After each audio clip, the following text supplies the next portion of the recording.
1 Coríntios capítulo 3, versículo 6.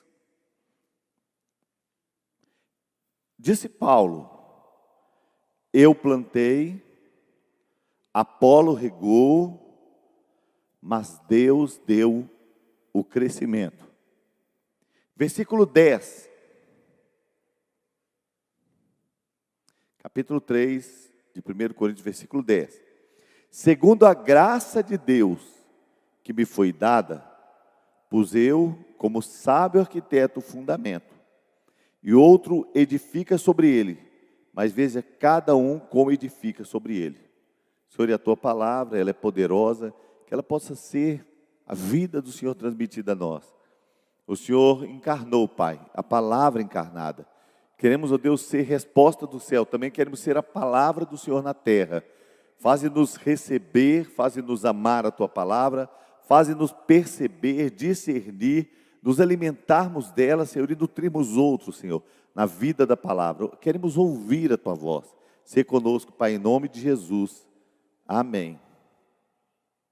Tudo que Deus criou tende ao crescimento. Paulo disse assim: eu plantei, Apolo regou, mas Deus deu o crescimento. Jesus disse: sobre esta rocha eu edificarei a minha igreja, e as portas do inferno não prevalecerão contra ela.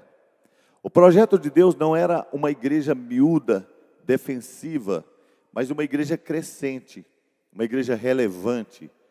Não era de uma igreja que consegue resistir ao ataque do diabo e ao ataque do inferno, mas uma igreja que está arrombando o inferno. As portas do inferno não prevalecerão contra ela. É uma igreja que está invadindo o mundo das trevas e tomando de lá as pessoas e tomando tudo que o diabo tomou de nós, roubou de nós. Tudo que Deus faz tende ao crescimento, ao amadurecimento, ao aperfeiçoamento. Por isso que a Bíblia diz que o projeto de Deus é que nós apresentemos todo homem perfeito em Cristo. O plano de Deus Ele deu pastores, apóstolos, pode ir fazendo um barulhinho santo aí, e se você achar que a pregação não está boa, você já entra com uma música no meio, tá? Porque de vez em quando a gente está pregando, precisa de alguém falar assim: fala Deus! Bom, aí ele disse: apóstolos, pastores e mestres, com o fim do aperfeiçoamento dos santos, para a obra do ministério. Agora, toda vez que eu, pastor, lia este texto, um texto que mostra o comprometimento de Deus com o crescimento, eu imaginava a igreja crescendo como o alargar das paredes, o multiplicar dos bancos, o acréscimo de pessoas.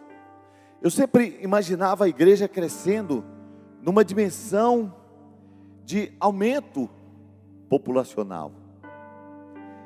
Mas à medida que eu fui observando esse texto, eu descobri que igrejas que crescem são feitas de pessoas que crescem. Igrejas que crescem são feitas de pessoas que estão avançando para a maturidade, para a santidade, para a pureza, para o discernimento, para o comprometimento. Uma igreja que cresce é feita de gente que está ampliando o seu nível de revelação e de comprometimento. Então, Deus está comprometido com a sua obra e Ele quer investir em mim e você. O diabo quer paralisar a igreja num nanismo espiritual, num conformismo, numa expectativa do céu que nos rouba da realidade de quem nós devemos ser aqui. Por isso a Bíblia diz que Jesus veio para destruir as obras do diabo, e a Bíblia diz que Ele veio para livrar aqueles que com medo da morte viviam toda a vida em escravidão ou em sujeição. Estavam por toda a vida sujeitos à escravidão ou à servidão. Agora, o diabo, ele lá no Éden deu um golpe tão fatal no homem, e ele ficou sentenciado à morte. Mas o diabo não ficou feliz apenas em que o homem tivesse a sentença de morte sobre ele, mas ele quis também roubar do homem a essência da vida. E além do homem já estar destinado à morte, ele foi feito escravo por medo da morte. E viveu por toda a vida em servidão, com medo da morte. O diabo não apenas quer roubar de nós a realidade de viver na terra, mas ele quer que a gente, mesmo depois de convertido, transfiramos para o céu as possibilidades de uma vida de crescimento, de vitória e de conquista. Então ele quer roubar a essência da vida até dentro da igreja. E a Bíblia diz que nós não temos que ter medo da morte, porque nós já morremos com Cristo. E a Bíblia diz que se morremos com Ele, então com Ele reinaremos em vida, em vida. Não no céu, agora é para reinar. Só que essa igreja crescente, essa igreja poderosa, ela precisa ser uma igreja que discerne. Ela tem que ser uma igreja que aprendeu a perceber quais são as prioridades. Porque em uma igreja que não está crescendo como pessoa, mas está crescendo só a estrutura e aumentando o número do povo, a prioridade pode estar invertida. E a gente pode subir no altar e pode encontrar uma igreja que está querendo avivamento, quando Deus está desejando fundamento. Paulo diz: eu pus como sábio arquiteto, eu lancei o fundamento. Sem fundamento, o fundamento possibilita o avivamento, mas o avivamento não substitui o fundamento. Sem fundamento, alguém está construindo a sua casa e ele tem terreno e possibilidade de dinheiro, mas ele diz para o engenheiro: eu quero subir mais. Ele diz: se subir mais é ruína, sua casa vai ruir, sua casa vai cair. A igreja crescia na doutrina dos apóstolos. Jesus é a pedra de esquina que é posta por fundamento. Lá no céu, os apóstolos são fundamento. Fundamento. O que nós temos que entender é que Deus deseja, para que nós vivamos o crescimento, a expansão, fundamento. Deus precisa colocar na igreja, e quando eu digo igreja, estou falando de você e de mim, fundamentos que propiciem a possibilidade de um crescimento significativo. Avivamentos sem fundamento são nuvens passageiras, causam impacto pouco significativo na sociedade. Avivamento sem fundamento não parece um parque de diversão. A gente se envolve, a gente se empolga, mas não muda a fibra moral da sociedade. Enquanto tem crentes se omitindo quanto à sua função na empresa, roubando do patrão as horas de trabalho, morcegando. Gente que na faculdade muda, gente que muda o comportamento. Então a gente pode estar vivendo um avivamento, mas sem fundamento. A gente sai da igreja e guarda o avivamento na igreja, deixa para trás. Fica esperando o próximo culto. Avivamentos sem fundamento geram emoções passageiras, mas são ineficazes na produção de mudanças duradouras. Gente que está tendo uma emoção maravilhosa, uma emoção fantástica, mas é passageira. Que chega em casa o mesmo homem, que chega no trabalho o mesmo homem. Avivamento sem fundamento não transforma de forma duradoura. Avivamento sem fundamento não se pode transportar para o ambiente da realidade do lar. Pessoas que pulam e gritam, que se mergulham no avivamento, que nadam no rio de Deus e que são péssimos maridos, rudes, grossos, duros, esposas renhentas, birrentas, briguentas, chatas, preocupada mais com o chão do que com o esposo, com a limpeza, com a organização. Tem que preocupar com isso. Mas é difícil um chão que não pode pisar. Avivamento sem fundamento produz crentes sensitivos. Aqueles crentes que precisam sentir a presença de Deus. Eu não senti, eu não estou sentindo. Deus, onde o Senhor está? Será que eu estou em pecado? Crentes que não sabem que Deus está presente, mesmo que não haja a manifestação. Porque uma coisa é a presença, outra coisa é a presença manifesta. Não importa se você está sentindo ou não, a palavra diz que Ele está. Crentes sensitivos, carentes de mover, viciados em manifestações, viciados nas formas, mas inoperantes em formar discípulos obedientes, líderes e servidores. Avivamento sem fundamento produz crentes sensitivos, mas é inoperante em formar discípulos obedientes, líderes e servidores. É uma súplica para achar alguém para servir, para se tornar discípulo.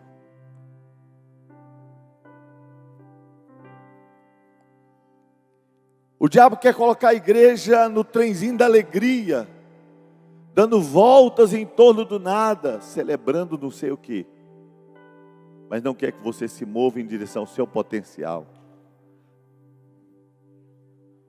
Fundamento te coloca em direção ao seu propósito. Fundamento te localiza, te direciona. Fundamento aponta para o lugar que você deve ir. E eu gostaria de hoje estabelecer um fundamento. Não vou passar de um. Mas antes de chegar nesse fundamento, eu queria perguntar a você. Quando Jesus estava sendo tentado no deserto e o diabo disse para ele: se tu és o Cristo, o Filho do Deus vivo. Não foi isso que ele falou. Alguém me ajuda, esse foi o ladrão. Ele diz: todos os reinos te darei, se prostrado me adorares. Toda a autoridade me foi entregue. Agora a pergunta é essa: quem entregou? Nós sabemos que Deus tinha entregue para Adão. Nós sabemos que Adão tinha recebido a autoridade de Deus. Governe, dirige, domina, a terra é sua. E agora você diz: não, foi porque o homem desobedeceu a Deus, porque ele pecou. Mas não parece natural que o homem, ao pecar, dê a Deus o direito de reivindicar de volta a autoridade e o governo que pertence a ele? Não parece apropriado que Deus diga: olha, você errou contra mim, eu vou tomar de volta a autoridade? Por que então que o diabo diz que a autoridade está com ele? E é verdade, porque caso contrário nem seria tentação.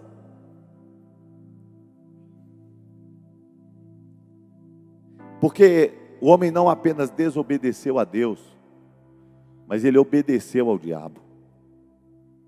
A questão não tem tanto a ver com o homem ter desobedecido a Deus, mas com o fato de que ele obedeceu ao diabo. Por isso que o diabo falou com Jesus: eu te dou todos os reinos da terra se prostrado me adorares. Porque se Jesus obedece ao diabo, ele podia entregar tudo para Jesus, mas ele sempre estaria acima. Porque tudo que você obedece, tudo que te governa, temporariamente, se torna em algum momento definitivamente Senhor. Tudo que eu obedeço ganha autoridade em minha vida. Mas isso que eu estou falando, eu não estou tirando de trás da orelha, está escrito na Bíblia. 2 Pedro capítulo 2. Eu não sei qual é o versículo, porque eu escrevi um pouco a mais, vou ler só uma parte. Mas entre o 17 e o 20 diz assim: prometendo-lhes liberdade, sendo eles mesmos servos da corrupção. Porque se alguém é vencido, dos tal se faz também servo. Tem uma outra tradução que diz assim: daquilo que alguém é vencido, ele se torna escravo. Se alguém é vencido, do tal se faz também servo. Portanto, se depois de terem escapado da corrupção do mundo, pelo conhecimento do Senhor e Salvador Jesus Cristo, forem outras vezes envolvidos nelas e vencidos, tornou-se-lhe o último estado pior do que o primeiro. O diabo roubou a essência da vida do homem e agora ele quer roubar a essência da igreja. E a Bíblia diz que se você ficar obedecendo ao pecado, o seu estado é pior do que o estado que você estava antes. É pior do que o primeiro. E aí de repente, nós ficamos atacados, porque nós estamos obedecendo a impulsos, a desejos, a circunstâncias que se tornam senhores em nossa vida. E eu queria lançar para você o primeiro fundamento, e sobre esse fundamento, edificando a sua vida, você não será servo se você obedecer este fundamento, dentre outros. Hebreus, se eu não estiver enganado, é o capítulo 4, diz assim: por isso, deixando os rudimentos da doutrina de Cristo, prossigamos até a perfeição. Por isso, deixando os rudimentos da doutrina de Cristo, Deus tem um plano para você, que você avance até a perfeição, não lançando de novo o fundamento do arrependimento. O fundamento já está lançado, e de obras mortas e de fé em Deus, e da doutrina dos batismos, e da imposição das mãos, e da ressurreição dos mortos, e do juízo eterno. Isso faremos se Deus o permitir, porque é impossível que os que já uma vez foram iluminados e provaram o dom celestial, e se fizeram participantes do Espírito Santo, e provaram a boa palavra de Deus e as virtudes do século futuro, e recaíram, sejam outra vez renovados para arrependimento, pois assim quanto eles de novo crucificam o Filho de Deus e o expõem à vergonha. O primeiro fundamento para você viver uma vida de vitória é arrependimento. O arrependimento vem antes da salvação. Perguntaram a Pedro: Pedro, o que devemos fazer para ser salvos? Arrependei-vos e crede. Arrependimento vem antes de avivamento. Arrependimento vem antes de livramento. Se o meu povo que se chama pelo meu nome se humilhar e orar e se arrepender dos seus maus caminhos, então eu virei dos céus. Arrependimento vem antes de intimidade. Arrependimento vem antes de santidade. Arrependimento vem antes de mover. Arrependimento. A nossa crise é que nós não entendemos que no ato da conversão é o ato de olhar para Deus e contemplar toda a sua grandeza e pureza, reconhecer a sua santidade e o seu amor, em contraste com a nossa pequenez e com os nossos pecados. Arrependimento é olhar para Deus, mas também olhar para si mesmo. É contemplar uma realidade que nos constrange. Arrependimento é viver sem culpa, mas também viver sem desculpa. Porque o arrependimento não tem aliança com o pecado. O arrependimento não tem aliança com a culpa. O arrependimento não tem compromisso com remorso, não tem compromisso. Quando as pessoas chegam e querem viver uma vida de crescimento, de fundamento, elas passam por arrependimento. Sabe por quê? Porque não há na Bíblia nenhum texto que diga para você pedir perdão dos seus pecados. O texto diz, o único texto diz: quando vocês orarem, digam: perdoa-nos como nós perdoamos os outros. É só medida de perdão. Mas o texto que a Bíblia diz é: se confessarmos os nossos pecados, Ele é fiel e justo para nos perdoar. O arrependimento te leva para um lugar de autocontemplação, um lugar onde você confessa os seus pecados. Nós temos a crise de viver confessando os pecados dos outros, de examinar os outros, de entender onde o outro errou, de acreditar no erro do outro, de guardar as pessoas que pisaram na bola com a gente. Outras vezes nós fazemos da nossa confissão um pedido de perdão generalizado. Perdoa, Senhor, os meus rigorosos pecados. Arrependimento é um aprofundamento em nós, para achar o sentimento correto para apresentar a Deus. Porque a Bíblia diz que Esaú buscou e ainda com lágrimas não encontrou lugar para arrependimento. Ele encontrou lugar para ira, ele encontrou lugar para indisposição, ele encontrou lugar para o remorso, para a raiva, para a vontade de matar Jacó. Mas ele não encontrou lugar para arrependimento.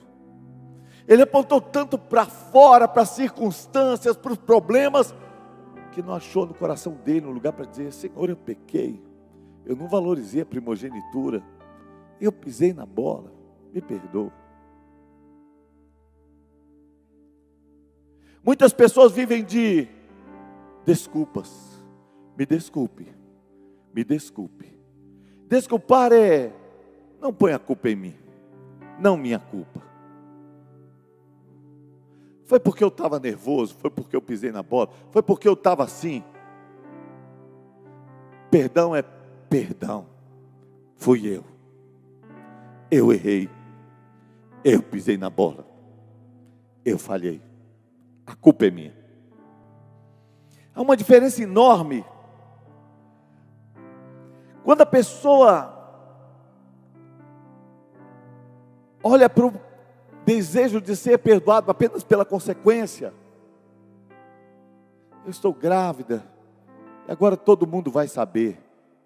Isso não é arrependimento, é remorso. Eu roubei, mas foi filmado. Agora eu acho que eu vou para a cadeia. Isso não é arrependimento, é remorso.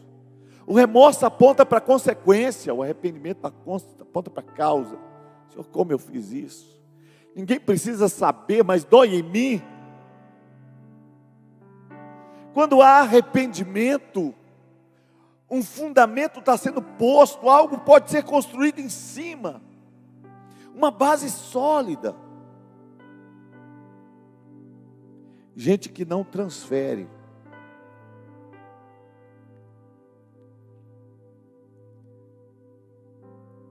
A palavra do Senhor diz assim, em Romanos, capítulo 6. Sabemos isso que versículo 6 a 18. Sabemos isso que o nosso velho homem foi com ele crucificado, para que o corpo do pecado seja desfeito. Para que não sirvamos mais ao pecado. Porque aquele que está morto está justificado do pecado. Ora, se já morremos com Cristo, cremos que também com Ele viveremos. Sabendo que tendo sido Cristo ressuscitado dentre os mortos, já não morre. A morte não tem domínio sobre Ele. Pois quanto a ter morrido, de uma vez morreu para o pecado. Mas quanto a viver, vive para Deus. Assim também vós. É para você, é para mim. Considerai-vos certamente mortos para o pecado, mas vivos para Deus, em Cristo Jesus nosso Senhor. Não reine, portanto, o pecado em vosso corpo mortal, para não lhes obedecerdes em suas concupiscências ou em seus desejos. Nem tampouco apresentei os vossos membros ao pecado, por instrumento de iniquidade, mas apresentai-vos a Deus, como vivos dentre os mortos, e os vossos membros a Deus como instrumento de justiça. Porque o pecado não terá domínio sobre vós, pois estáis debaixo da lei, não estáis debaixo da lei, mas debaixo da graça. Pois que pecaremos, porque não estamos debaixo da lei, mas debaixo da graça? De modo nenhum. Agora preste atenção. Não sabeis vós, que a quem vos apresentastes por servos para lhe obedecer, sois servos daquele a quem obedeceis, ou do pecado para a morte, ou da obediência para a justiça. Podemos ser escravizados. Para quem você obedecer, você é escravo, ou para a morte ou para a justiça. Podemos ser escravizados pelo nosso apetite. Eles fazem do seu ventre um Deus. Podemos ser escravizados pela nossa ganância, não pode servir a Deus e a mamon. Podemos ser escravizados pelo nosso engano. O diabo é o pai da mentira. Quem mente vai se tornando semelhante a ele. Podemos ser escravos da preguiça, podemos ser escravos de tanto pecado, podemos ser escravos do vício, mas esses pecados ainda são os que a gente discerne. O problema é que às vezes somos escravos de pecados tão terríveis, que não parecem contabilizados como pecados. Somos escravos e vivemos uma vida que a gente quer crescer, mas não tem fundamento, porque ainda estamos obedecendo ao falar mal,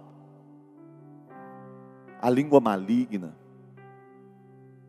Quando o diabo quer destruir uma igreja, ele implanta um espírito de maledicência.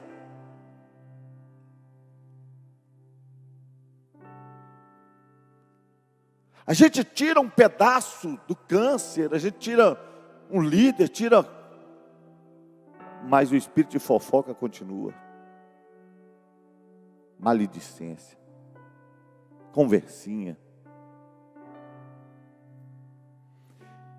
E o diabo sabe muito bem, como disse o pastor Walid, que a maior crise é que Deus quer que o fundamento seja manifesto na vida uns dos outros. Quando Deus vai medir o nosso crescimento, tem a ver com o nosso relacionamento. Quando você avalia a queda do homem, em última análise foi uma queda de relacionamento. O homem quebrou o relacionamento com Deus, o homem quebrou o relacionamento com a sua esposa, o homem quebrou o relacionamento com os animais. A palavra inimizade surge em Gênesis 3, vou pôr inimizade entre você e a serpente. O homem quebrou o relacionamento com a terra, maldita é a terra por causa de ti. Foi uma queda de relacionamentos. Por isso a Bíblia trata os 10 mandamentos quase todos relacionais, em relacionamento com Deus e relacionamento com o outro. 2 para Deus e 8 para o outro. E a gente nem acredita no que está escrito na Bíblia, porque de vez em quando nós somos escravizados por um sentimento de emoções feridas, emoções doentes, e vivemos de emoções doentes que estão nos dominando. Quanto tempo mais você vai ficar ferido? Porque o tempo não pode te curar, e nem o amor com que a igreja te abraça pode te curar. Pode contribuir, mas a cura sempre virá pelo perdão. Deixar ir. Eu não posso impedir que as pessoas façam o que elas fazem, mas eu posso mudar o que eu sinto. Eu posso mudar como eu ajo em relação ao que as pessoas fazem comigo. Chega de sofrer para não conversar com A ou com B ou com C, porque uma igreja que cresce é feita de gente que cresce. Uma igreja que cresce é feita de gente que é um para o outro. Uma igreja que cresce é feita de gente relacional, é feito de gente que está querendo encurtar distâncias. Numa igreja que cresce, vidas negras importam, mas não para nos entrincheirar. Precisamos respeitar os negros, para nos igualar. Aí vidas negras importam, vidas brancas importam, porque vida não tem cor. Numa igreja que cresce, a gente não está pondo trincheiras, pontes, igualdade, justiça. É diferente viver no meio de gente que está crescendo. E aí, você percebe gente que está servo de emoções doentes. E elas se replicam. Emoções doentes não vão embora. Tem uma cepa nova. Elas se reproduzem. Emoções doentes se multiplicam. Emoções doentes são feridas abertas, e para isso existe um demônio chamado Beelzebu, príncipe dos demônios. Como é que é a tradução desse nome? Deus das moscas, especialista em podridão, especialista em ferida, especialista em pousar na ferida e manter a ferida aberta, especialista em pegar pequenas chagas e transformar em feridas polurentas. Beelzebu. O domínio, o diabo quer tomar domínio, ganhar território. Cada pessoa ferida emocionalmente, com crise emocional, síndrome de gafanhoto, autocomiseração, vitimismo, sofrimento, tudo isso vai fazer com que você não cresça, porque a vida inteira você vai ter uma boa desculpa e nunca vai ter arrependimento. Será sempre culpa do outro, será sempre responsabilidade do outro, estará sempre na mão do outro. É por isso que nós estamos vivendo uma crise hoje, porque querem mudar a sociedade através de assistência social. E a sociedade muda mudando o homem. Foi Jesus que, embora investisse em causas sociais, e ele investia porque quando Judas saiu, eles pensaram que ele tinha mandado dar uma esmola aos pobres, como sempre fazia, mas disse: os pobres sempre tereis entre vós. Foi Jesus que mandou para João Batista dizer: os cegos veem, os coxos andam, os surdos ouvem, aos pobres. Ele respondeu à necessidade de cada um, e ele diz: aos pobres é anunciado o reino dos céus. O reino do céu é rico o suficiente para resolver o problema de todo homem.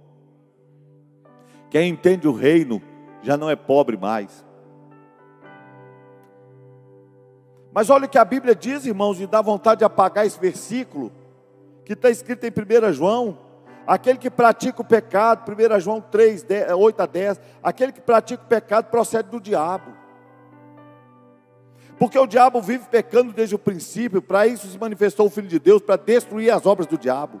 Todo aquele que é nascido de Deus não vive na prática do pecado, pois o que permanece nele é divina semente.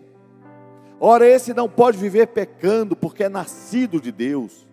Nisso são manifestos os filhos de Deus e os filhos do diabo. Todo aquele que não pratica a justiça não procede de Deus, nem aquele que não ama o seu irmão, nem aquele que não ama o seu irmão.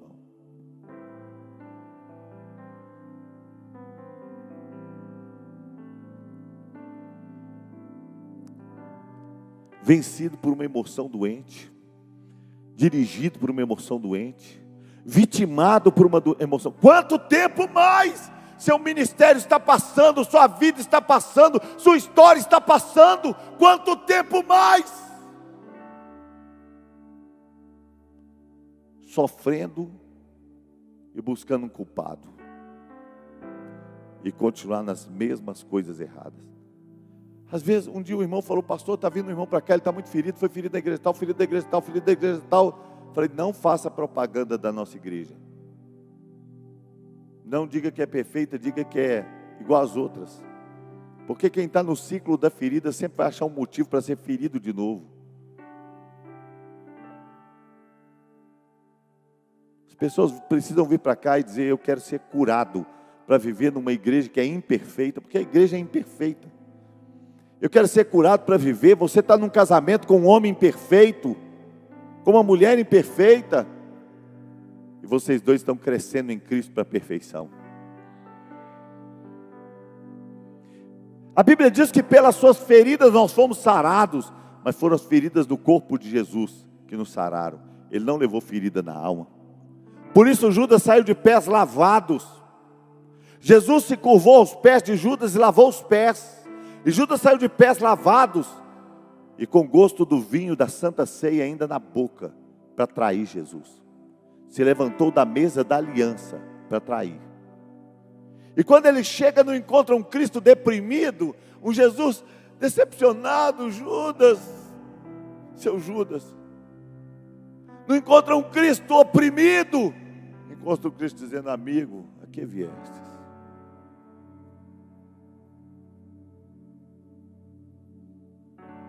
Cristo curado.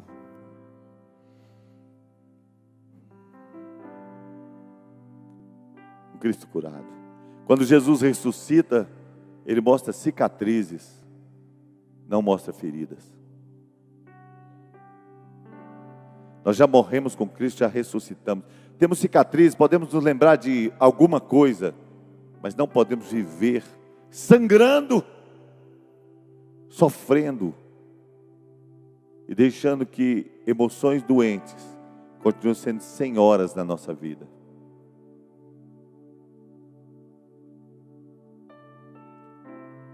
Porque a maioria de nós fomos feridos.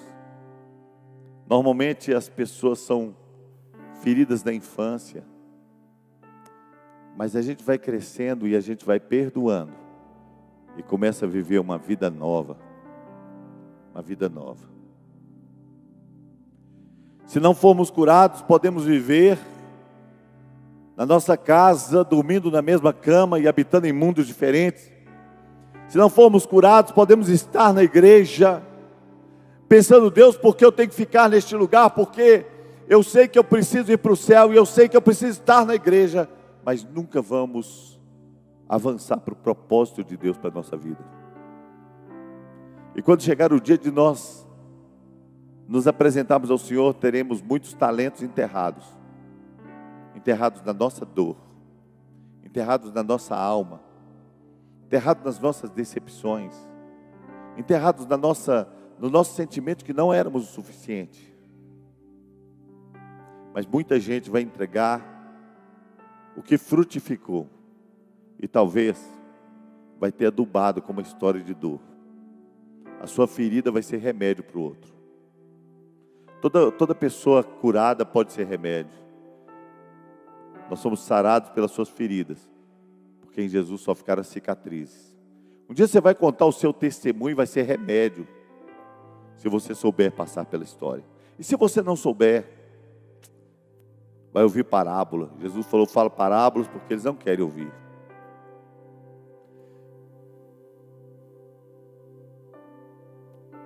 Se você quiser mudar, tem um fundamento: arrependimento. Tire os olhos de todos os bons motivos para continuar sofrendo. Tire os olhos de todos os bons motivos para esperar que as pessoas venham até você arrependidas e pedir perdão. Procure a verdade sobre você. Comece a torcer para quem te feriu prosperar. Comece a torcer para quem te feriu avançar. Eu me lembro de uma pessoa que pisou na bola comigo, mas pisou tanto na bola, tanto. Me deu um prejuízo financeiro enorme.